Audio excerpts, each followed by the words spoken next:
오늘 우리에게 주시는 하나님의 말씀 아모스 3장 1절부터 15절까지 말씀입니다.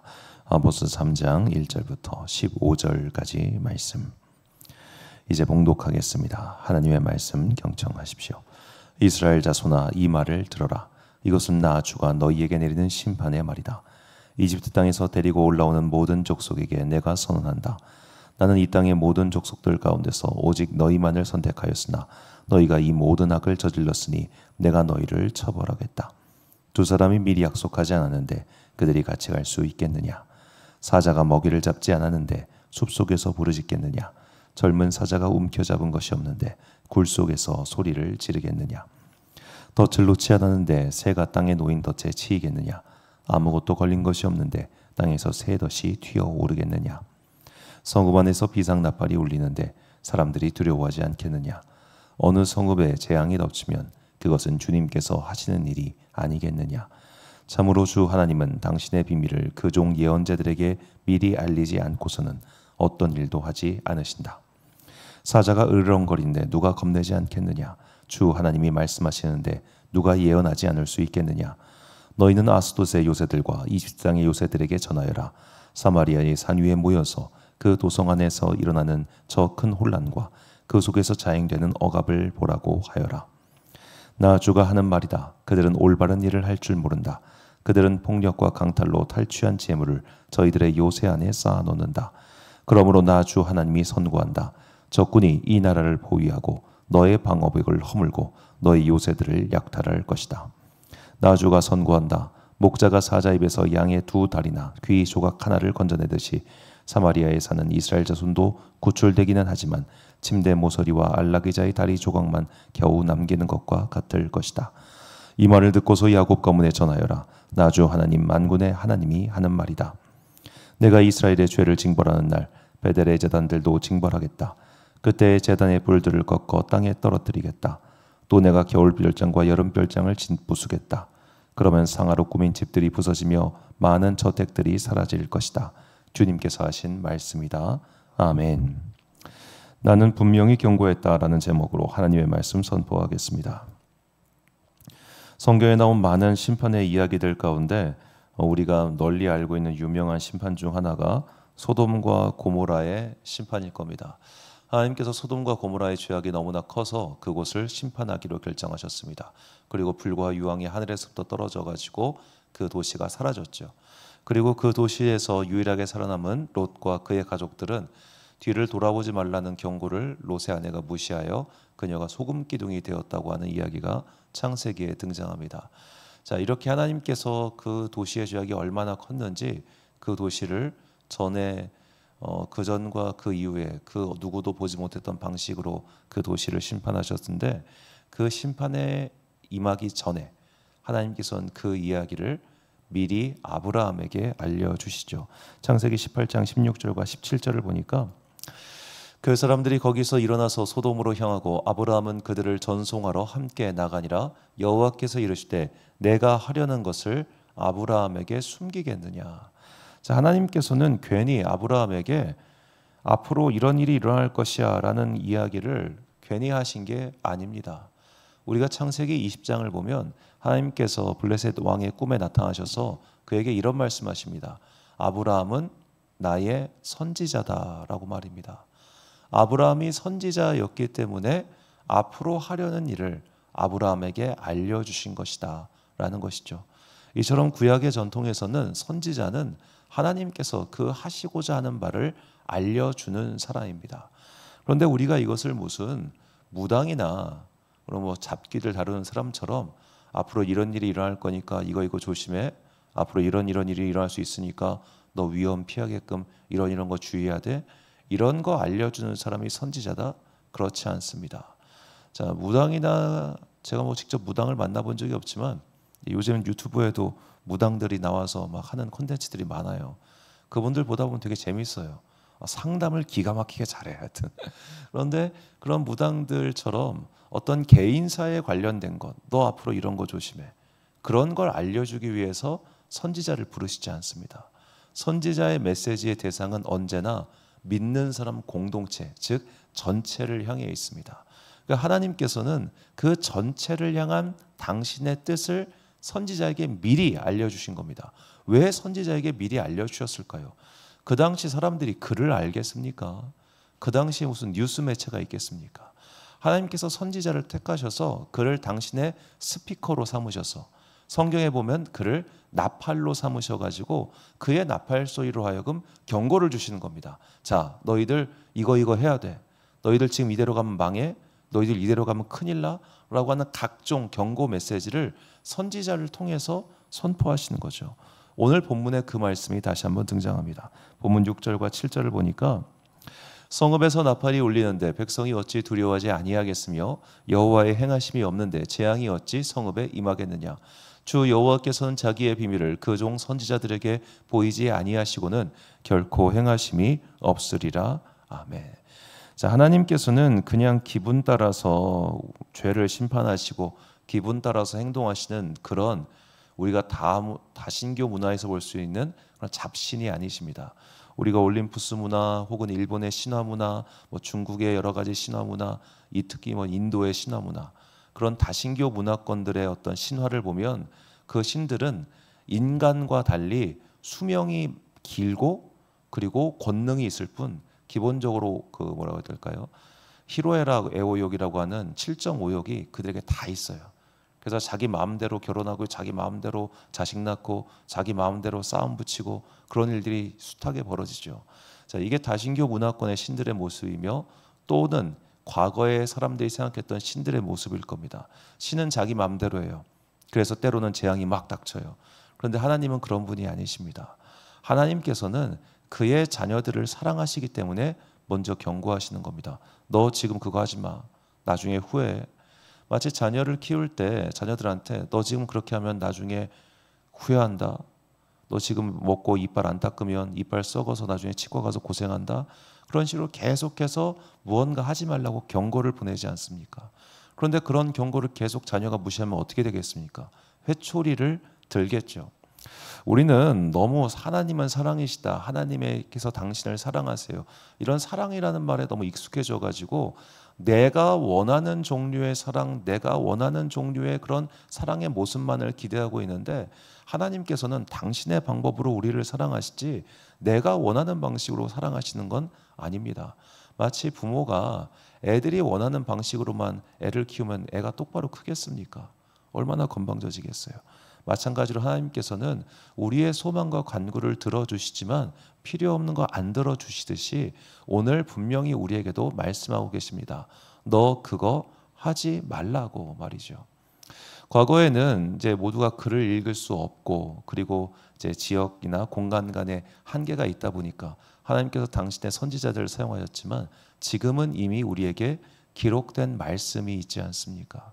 그 기록된 말씀을 통해서 우리에게 분명히 알려주고 계십니다. 그리로 가지 말고 이리로 가고 거기로 가지 말고 요리로 오고 그거 하지 말고 이거 하라고 말입니다. 우리가 성도로서 이 땅을 살아가면서 어떻게 행해야 되는지 몰라서 못하는 경우는 거의 없습니다. 아주 미묘한 가치 판단의 경우는 물론 고민을 해야겠지만 그 전에 대부분의 것들은 우리가 어떻게 해야 되는지 대충은 다 알고 있어요. 왜냐하면 그동안 들은 풍월이 있기 때문입니다. 하나님께서는 분명히 말씀을 통해서 우리에게 지금도 경고하시고 지금도 알려주고 계십니다. 그거 하지 말고 이거 하고 거기 가지 말고 여기로 가라. 그렇게 말이죠. 그래서 다윗은 이렇게 고백합니다. 시편 19편 8절부터 11절까지 말씀을 제가 읽어드리겠습니다. 여호와의 교훈은 정직하여 마음을 기쁘게 하고 여호와의 계명은 순결하여 눈을 밝게 하시도다. 여호와를 경외하는 도는 정결하여 영원까지 이르고 여호와의 법도 진실하여 다 의로우니 금 곧 많은 순금보다 더 사모할 것이며 꿀과 송이꿀보다 더 달도다. 또 주의 종이 이것으로 경고를 받고 이것을 지킴으로 상이 크니이다. 아멘. 자, 이렇게 하나님께서는 기록된 말씀을 통해서 우리에게 경고를 주시고 바른 길을 알려주십니다. 그리고 그것을 듣고 따르라고 하시죠. 에스겔 선지자도 이런 말을 합니다. 33장 5절을 보니까 그가 경고를 받았던들 자기의 생명을 보존하였을 것이나 나팔 소리를 듣고도 경고를 받지 아니하였으니 그 피가 자기에게로 돌아가리라. 나팔 소리를 들었다. 즉 선지자를 통해서 기록된 말씀을 통해서 분명히 그거 하지 마세요. 그거 하면 안 돼요. 라는 말을 들었음에도 불구하고 무시했다. 그 책임은 내가 지는 거죠. 자, 안타깝지만 하나님께서는 때로는 말씀 속에서 굉장히 냉정한 모습을 보이실 때도 있습니다. 또 우리가 사실 사도행전이나 그던 이제 신약 성경을 보면 너무 우리가 보고 싶어하는 것들만 봐서 그렇긴 한데, 예를 들어 사도 바울도 전도하다가 그들이 복음을 듣지 않으면 손 털고 떠났습니다. 자, 우리는 이제 교회에서는 그 사람을 포기하면 안 될 것 같고, 그 사람을 끝까지 사랑해 줘야 될 것 같고, 막 그런 어떤 그리스도인의 책무 의식이 있죠. 이 사람을 놓으면 안 돼. 내가 이 사람을 끝까지 포기하지 않고 기도해야 돼. 물론 그 마음은 귀한 마음이고 맞는 마음입니다. 그러나 그건 그의 몫입니다. 나는 계속 너 그렇게 하면 안 돼. 너 그렇게 하면 안 돼. 얘기를 했어요. 그가 안 들어요. 그 인생은 그의 몫이에요. 그에게 임할 심판까지 우리가 어찌할 도리는 없는 겁니다. 그래서 항상 우리가 누군가를 품고 기도하고 있다면, 그리고 정말로 그가 그 자리에서 돌아오길 바란다면 진짜 세게 이야기해야 됩니다. 그러지 않을 정도의 관계라면 어쩔 수 없겠죠. 저는 가끔씩 가족들의 구원을 위해서, 특히 자녀의 구원을 위해서 애통해 하시는 부모님들의 사연을 듣곤 합니다. 그런데 그분들의 이야기를 들으면 한 가지 공통점이 있어요. 딱 거기까지만 해요. 딱 거기까지만. 그 이상 선을 넘지 않아요. 선이라고 하는 것은 결단입니다. 너 지금 교회 안 다니면 너랑 나랑 인연 끝이야. 너 지금 교회 안 가면 난 너에게 더 이상 돈을 보내줄 수 없어. 너 지금 교회 가서 열심히 봉사하지 않으면 난 더 이상 너와 이런 걸 하지 않을 거야. 이런 식의 결단을 내릴 수 있는 부모님들은 애당초 자녀들이 성인이 돼서도 교회 안 떠나요. 아니, 못 떠나요. 우리 엄마 아빠 살아계신 한 못 떠나요. 왜? 우리 엄마 아빠지는 이 부분에 있어서는 타협이 없구나. 이 부분에 있어서는 이분은 말이 통하는 분이 아니구나 라는 걸 알고 나면, 어렸을 때 그걸 인지하잖아요. 그러면 성인이 돼서도 정말로 부모와의 사이가 막 동이 서에서 멀어진 것처럼 멀어지지 않는 한 거의 어긋남이 없습니다. 그러니까 아주 기본적인 좋은 관계를 유지하고 있다는 그런 부모 자식과의 관계 하에서 봤을 때, 우리 부모님께 양보할 수 없고 타협할 수 없는 부분이 있다는 것을 자식들이 인지하면 애들이 커서도요, 그렇게 반항을 해도 이 바운더리를 떠나지 못하더라고요. 제가 아는 목사님의 이야기인데, 이분이 이제 일반 대학교 다닐 때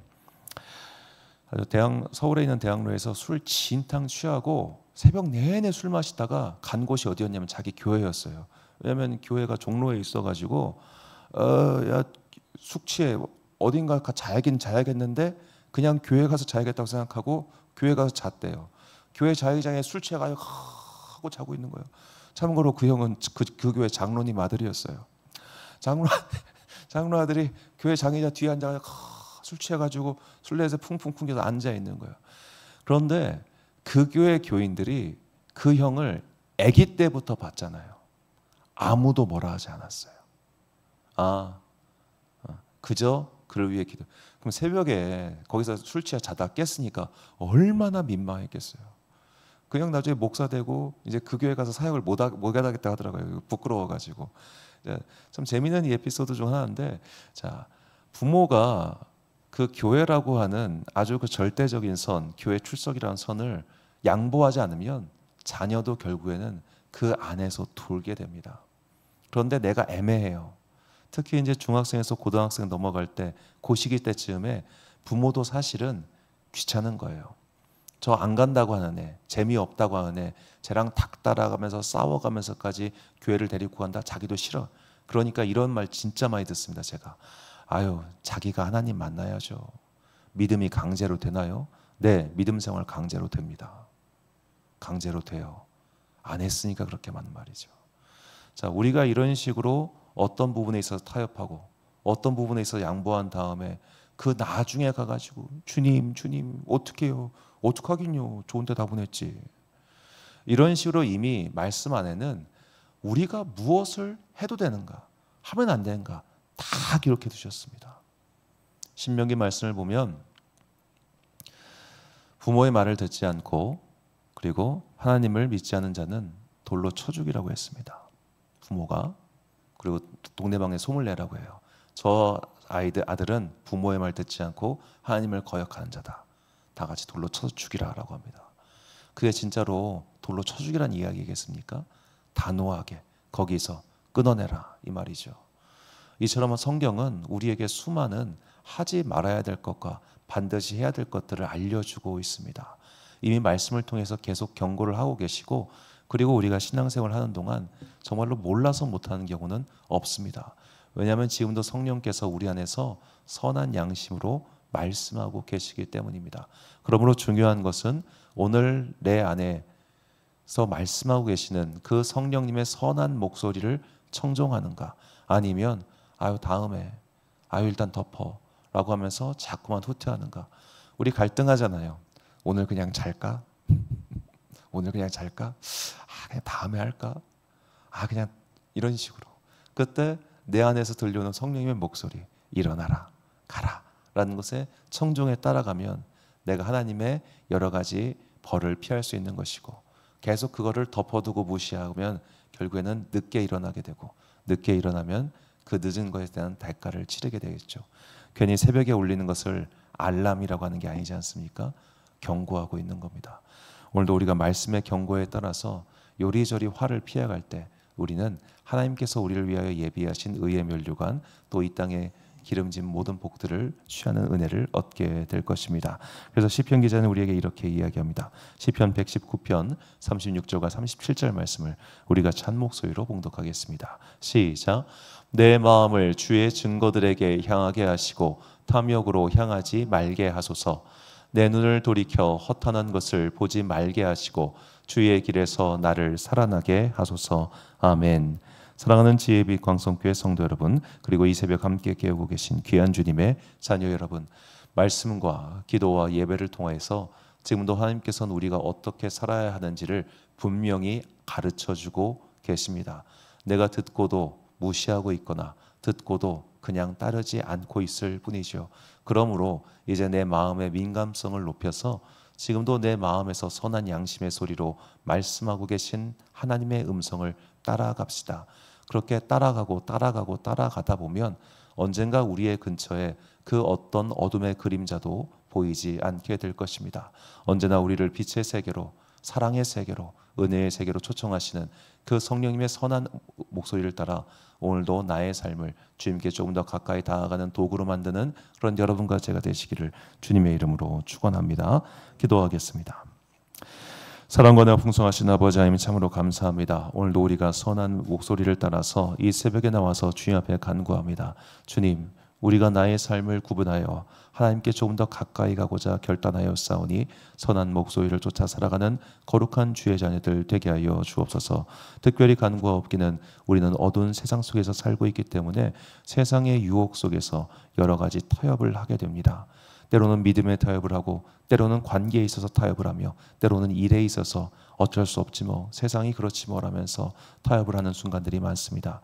주님, 그때마다 내 안에 하나님께서 주고 계시는 빛의 선한 목소리를 따라가게 하여 주옵소서. 오늘도 분명히 내 안에서 성령님께서는 무엇이 어두운 길이며 무엇이 빛의 길인가를 알려주고 계십니다. 그 성령님의 알람을 듣고 그 경고를 듣고 분명히 떨쳐 일어나서 빛의 길을 끝까지 걸어가는 거룩한 주의 자녀들 되게 하여 주옵소서. 오늘도 각자의 삶의 자리에서 열심히 살아가는 당신의 자녀들에게 복과 은혜 내려 주옵소서. 어두운 세상 속에서 빛의 자녀들로 살아가기가 쉽지 아니하오니 각 사람에게 성령님의 은혜와 능력을 더하여 주사 다니엘처럼 그 자리에서 끝까지 살아남아 하나님의 영광을 되는 주의 거룩한 백성들 되게 하여 주옵소서. 오늘 하루도 참 좋으신 우리 주님의 은총과 평강이 모든 주의 자녀들과 함께 하시기를 간절히 소망하오며, 이 모든 말씀 우리 구주 예수 그리스도의 이름으로 기도드립니다. 아멘. 오늘의 기도 제목입니다.